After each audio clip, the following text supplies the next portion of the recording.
Bagaimana jadinya, jika mantan agen rahasia legendaris memutuskan untuk mengejar mimpinya sebagai penulis webtoon terkenal dengan cara berpura-pura mati saat sedang bertugas? Sebut saja dia si legendari Jun. Jun memang menyukai dunia webtoon sejak ia masih kecil.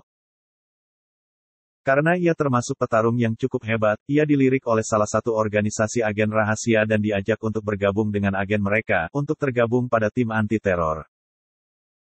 Film yang berjudul Hitman Agen Jun ini, tayang pada tahun 2020 dengan genre action komedi dan disutradarai oleh Choi Won-suk. Sebelum menceritakan alurnya, jangan lupa untuk like, komen, dan subscribe channel ini. Karena like dan komen kalian sangat membantu channel ini untuk lebih bersemangat dalam memberikan rekomendasi film-film menarik lainnya untuk kalian semua. Langsung saja, mari kita review. Sebelum menjadi bagian dari tim anti-teror, Jun hanyalah seorang anak yatim piatu yang ditinggal meninggal oleh orang tuanya karena kecelakaan. Sejak kecil, Jun sudah memiliki kegemaran menggambar karakter kartun. Setelah kejadian kecelakaan yang menimpa dirinya dan orang tuanya, ia didatangi oleh salah satu agen rahasia bernama Duk Gyu. Duk Gyu mengajak Jun untuk ikut bergabung dengan timnya, dengan iming-iming akan menjadikannya atlet taekwondo yang hebat seperti mendiang ayah Jun yang merupakan mantan atlet taekwondo terkenal. Akhirnya, ia pun memutuskan bergabung dengan Duk Gyu. Jun yang sudah dewasa, ditugaskan mencari buronan yang bernama Simon. Ia membunuh antek-antek buronan itu seorang diri dan berhasil menangkap Simon.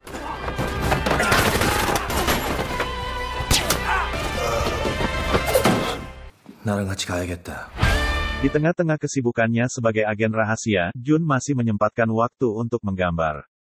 Saat sedang bertugas di helikopter pun, ia menggambar karakter dirinya, dan berpesan kepada rekannya untuk menggunakan itu sebagai foto di pemakamannya nanti.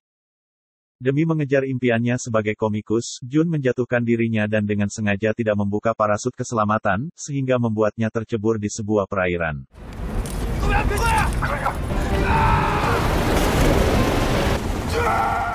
Kejadian itu pun membuat dirinya dianggap meninggal dunia oleh rekan-rekan setimnya. 15 tahun berlalu, Jun yang berhasil selamat dari peristiwa mengerikan itu, hidup dengan identitas barunya sebagai pembuat webtoon. Ia memiliki seorang istri bernama Mina, dan seorang anak yang bernama Kayong.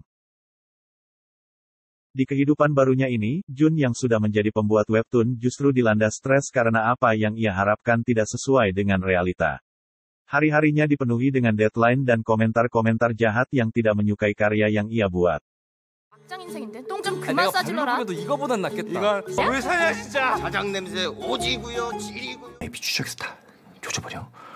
Untuk membantu istrinya yang menjadi tulang punggung keluarga, Jun sampai rela bekerja sebagai buruh bangunan, walau memiliki mandor yang sangat menyebalkan. 어? 저 자식만 이 새끼를 그냥. 잠깐만. 야, 인마 사. 뭐? 이 새끼. 열심히 하겠습니다. 그래. Malam harinya, saat sedang dalam kondisi mabuk, ia teringat saran dari anaknya yang menyarankannya untuk membuat cerita webtoon dengan menggunakan kisah hidupnya sendiri sebagai ceritanya. 아님 차라리 아빠 얘기를 솔직히 해봐. 아빠도 아빠 얘기를 그려봐. 솔직하게. Bak disambar petir, ia mulai menggambar karakter-karakter dan menceritakan kisahnya yang dulu sebagai seorang agen rahasia legendaris.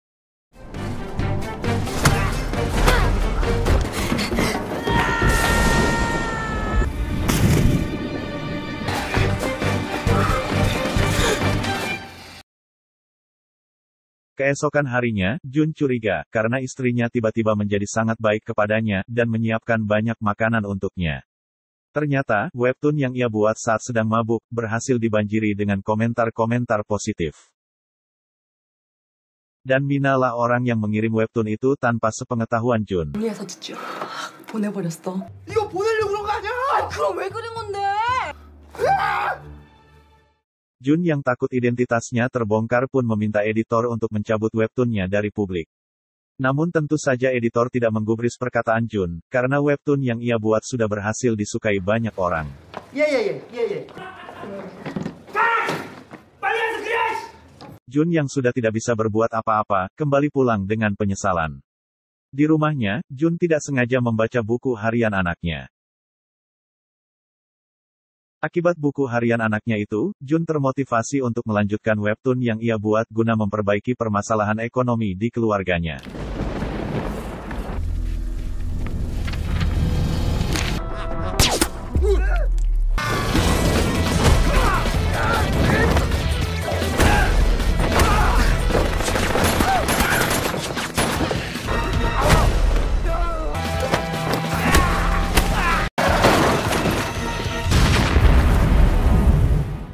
Webtoon itu pun menjadi webtoon nomor 1 karena sebagian besar orang juga membacanya. Bahkan dengan penghasilan dari webtoon, Jun berhasil membelikan anaknya sebuah piano yang selama ini ia janjikan. Di tempat lain, Duk Gyu yang sedang bertugas menangani teror bom, tidak sengaja bertemu dengan 2 orang anak kecil yang sedang asik membaca webtoon. Duk Gyu terkejut, karena kedua anak itu mengetahui identitas dirinya dan timnya yang bernama Tim Silk melalui webtoon yang dibuat oleh Jun. Setelah itu, Duk Gyu melakukan pertemuan dengan para petinggi lainnya untuk membahas keberadaan webtoon tersebut. Salah satu direktur bernama Hyung-do mencurigai Jun sebagai dalang di balik semua ini. Karena faktanya bahwa mayat dari Jun tidak pernah ditemukan, dan hanya dia satu-satunya agen yang pandai menggambar tokoh karakter. Tanpa menunggu lama, keesokan harinya, Chul bersama dengan Direktur Hyung-do langsung menemui editor Jun di kantornya. Di sana, mereka mendapat informasi jika Jun bekerja sebagai buruh di sebuah konstruksi bangunan. Tak lama kemudian, Jun berhasil ditemui di tempat ia bekerja. Jun yang menyadari dirinya sedang dikepung, langsung berusaha melarikan diri. Meski sempat berusaha kabur dan menyangkal, Jun dan kelompok dari agen itu pun pada akhirnya terlibat perkelahian.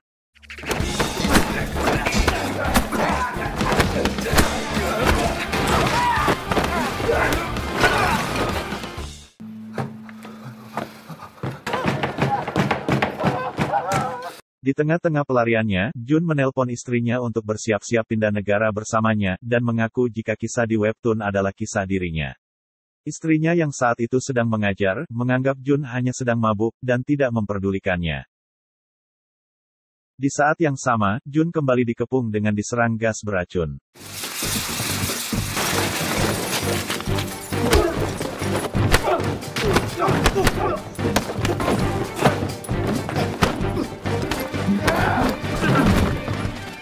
Salah satu dari orang yang menyerangnya ternyata adalah Chul juniornya, yang sudah tumbuh dewasa. Beberapa setelahnya Jun berhasil dilumpuh dengan alat kejut listrik oleh Direktur Hyung-do. Di tempat yang berbeda, Jason dan komplotannya mendatangi kantor dari editor Jun. 아! 우리 웹툰에 나왔던 그 제이슨? 코스프레예요? 네가 봐도 그래? Mereka ingin mencari Jun, karena sudah membuat tokoh Jason tanpa seizin mereka.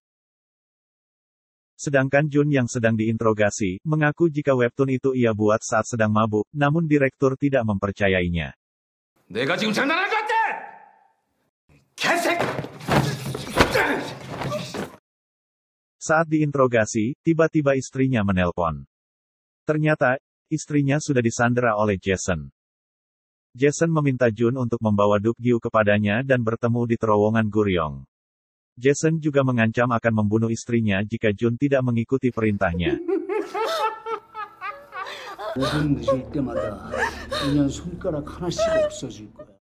Karena terdesak, Jun menggunakan akalnya untuk bisa membawa Duk Gyu.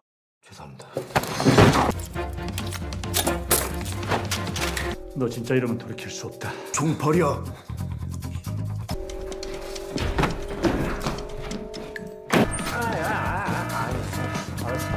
Sampai akhirnya dengan sedikit perlawanan, Jun berhasil membawa Duk Gyu bersamanya untuk bertemu dengan Jason. Di kantor investigasi, Direktur Hyung-do memerintahkan anak buahnya untuk membuntuti Jun yang sudah terdeteksi keberadaannya melalui bantuan CCTV. Dan kejar-kejaran pun terjadi.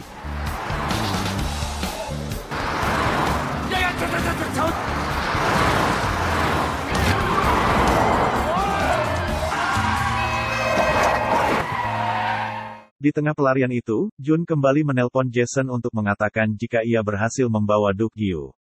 Namun, Jason yang mengetahui jika Jun sedang dibuntuti oleh agen-agen rahasia pun, diminta untuk menghentikan mereka terlebih dahulu. Jun pun mengikuti perintah Jason demi keselamatan istrinya. Ia menghentikan mobilnya di terowongan Guryong untuk melumpuhkan para agen-agen rahasia yang mengikutinya.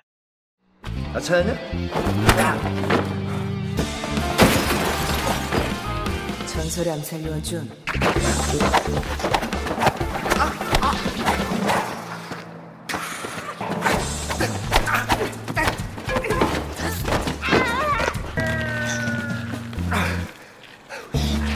Setelah Jun berhasil melumpuhkan dan pergi dari sana, datang seseorang yang merupakan utusan dari Jason. Orang itu menembak semua orang-orang yang sudah dilumpuhkan Jun tadi, hingga tewas. 제거했습니다. Jun yang kembali melanjutkan perjalanan pun, menjelaskan kepada Duk-gyu alasan ia menculik dirinya. 짐작 가는 놈 없어? 대장을 원하는 걸로 봐선 이게 다 당신 때문이야! 이게 왜 나 때문이야! 지금 내 와이프랑 산 거잖아! 누가 결혼을 못해! Tak lama setelahnya, episode baru dari webtoonnya pun diunggah oleh sang editor. Jason yang ikut membaca webtoon itu pun mengetahui jika Simon yang merupakan saudaranya tewas saat tertangkap oleh agen rahasia. Kembali ke terowongan Guryong, Direktur Hyongdo mendapatkan informasi dari anak buahnya, jika Jason saat ini tengah berada di Korea. Mendengar hal itu, Direktur menyimpulkan jika Jason dan Jun telah bekerja sama, dan membunuh para anak buahnya. Direktur juga menyandera Kayong untuk mengancam Jun, agar Jun mau kembali menyerahkan diri dan membawa Duk-gyu. 뭔 소리야 이거? 아빠, 거기 있어? 아빠? 까영아!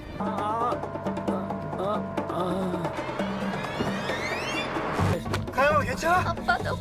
Jun yang sebenarnya sudah tiba di tempat Jason, tiba-tiba memutar haluannya untuk menyelamatkan putrinya terlebih dahulu. Saat kembali, Jun mengatakan kepada Jason untuk memberinya waktu dan akan menjemput istrinya setelah ia berhasil menyelamatkan anaknya. Di ruangan yang tertutup, Mina kesal karena suaminya tidak jadi menyelamatkan dirinya, sehingga membuatnya terikat di ruangan itu. Sampai akhirnya, Mina berhasil membuka ikatan tali dengan pecahan sebuah botol yang ada di sana.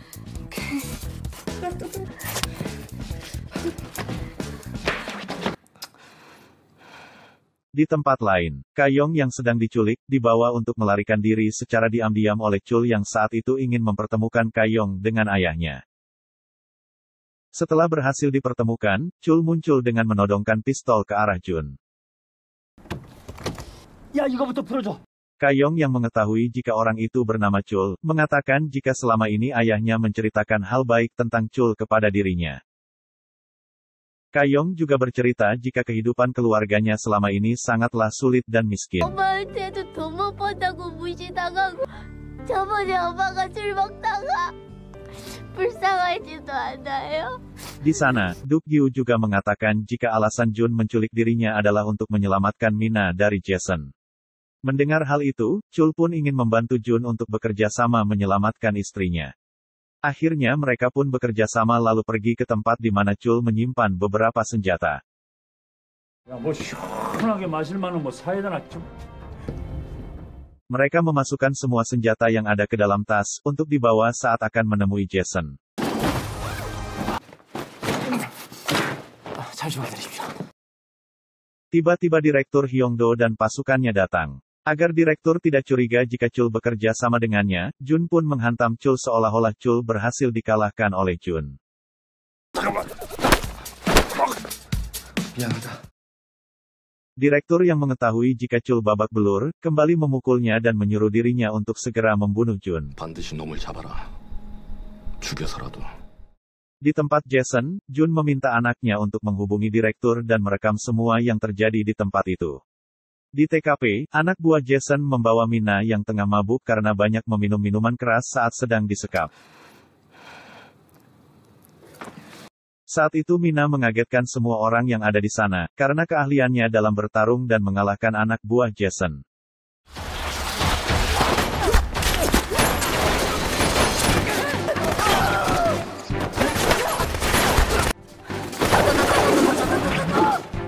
Tak diduga, semua itu hanyalah hayalan dari Mina karena efek dari dirinya yang tengah mabuk. Setelah itu, Jason meminta Jun untuk menyetrum Duk Gyu dengan sebuah alat untuk membalas dendam, karena Duk Gyu telah membuat Simon mati saat tertangkap. Tak lama kemudian, Direktur Hyongdo beserta agen lainnya pun datang, dan terjadilah baku tembak di sana.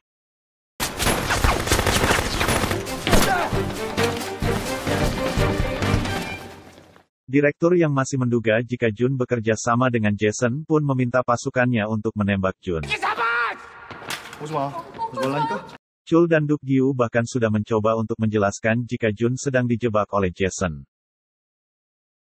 Sampai akhirnya, Chul yang ingin menyelamatkan Jun saat itu pun malah tertembak.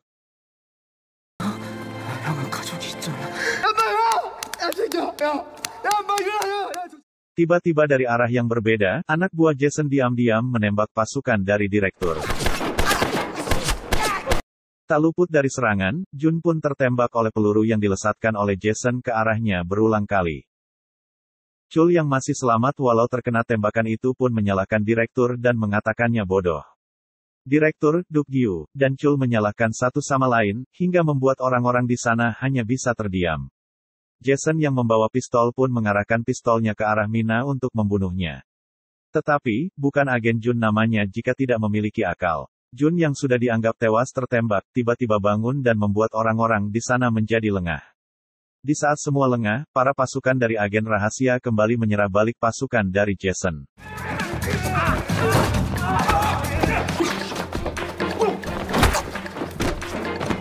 Ternyata dengan cerdik, Jun sudah memakai baju anti peluru, sehingga peluru yang mengenainya tidak berhasil ditembus. Aksinya pun kembali dimulai. Dengan tangannya sendiri, ia akhirnya berhasil mengalahkan Jason di markasnya sendiri.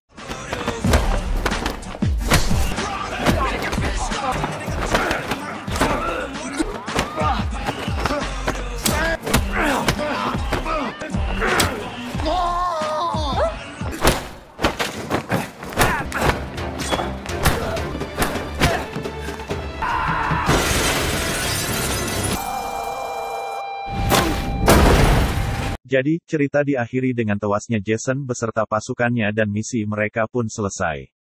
Film ini sedikit membuka mata kita jika mimpi sekecil apapun itu, akan membuat kita berusaha untuk meraihnya selama kita memang menyukainya. Jun yang bermimpi sebagai pembuat webtoon terkenal, rela membuang pekerjaannya sebagai agen rahasia demi mimpinya itu. Tetapi, kita juga harus ingat jika kita ingin meraih mimpi, jangan sampai merugikan diri sendiri bahkan orang lain. Begitulah alur cerita dari film Hitman Agen Jun.